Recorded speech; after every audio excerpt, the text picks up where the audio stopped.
Dear participants of the convention, thank you for attending this event. With Israel's brutal assault on the people of Gaza, slaughtering of thousands of children, women, journalists, doctors, effectively a genocide of the Palestinians, disturbance in international maritime waters, and continued war in Ukraine, the world is heading towards a grave international crisis. Pakistan is also embroiled in internal conflict never seen before in the history of Pakistan.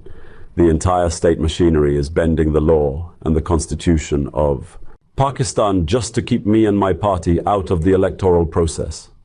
In doing so, they have made mockery of the law and destroyed not just the political, but the moral fabric of our society. It started when the military establishment became agitated with my push for an independent foreign policy. I was categorical that we would be a friend to all, but would not be anyone's proxy for wars. I did not come to this view lightly. It was shaped by the huge losses Pakistan had incurred collaborating with America's war on terror, not least the 80,000 Pakistani lives lost. Ever since my removal, several crackdowns have been made on my party workers and leadership. The most brutal crackdown started after the false flag operation of May 9th, 2023. There are over 200 cases on me, and I have been incarcerated for over 180 days now. Women workers have also been jailed, most of whom are mothers and housewives. This scale and nature of the state's attack on women has never been seen in our country. Under the grand scheme hatched in London, I and my party are to be kept out of the electoral process. When all else backfired, now through a botched judicial process, our election symbol has also been taken away, leaving our candidates to run as independents under hundreds of different symbols. This continued political disturbance in our country has wrecked the economy and alienated our regional friends. During my time, we devised a foreign policy based on regional economic connectivity.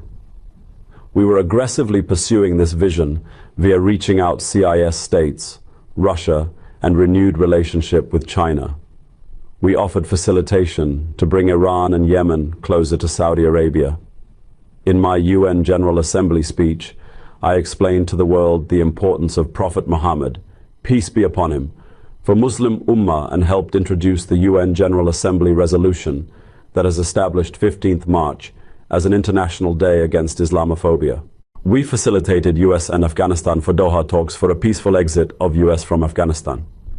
But due to sudden exit of Ghani regime, things quickly deteriorated and we saw chaotic scenes of US withdrawal.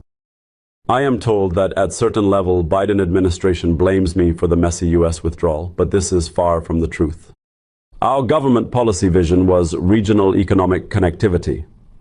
I extended my friendship hand to India in the very first speech after winning the elections, but at every point RSS-led Modi regime shut us down. And after the illegal alteration of the status of Indian-occupied Kashmir and its transformation into the world's largest open prison by a belligerent Modi regime, it was clear that their intention was not normalization.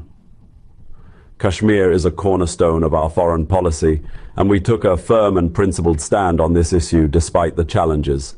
Despite pressures, Pakistan went ahead with withdrawal of ambassador to New Delhi, relaying a clear message that normalization of relations was contingent upon peaceful resolution of Kashmir dispute. What is needed for Pakistan is a strong, truly representative democratic government and a democratic framework governed by rule of law and our constitution. I would like to call on all who believe in democracy and peace to stand by us and speak out against the present massacre of democracy and rule of law being carried out in Pakistan. I thank you all for attending the conference. Pakistan Zindabad.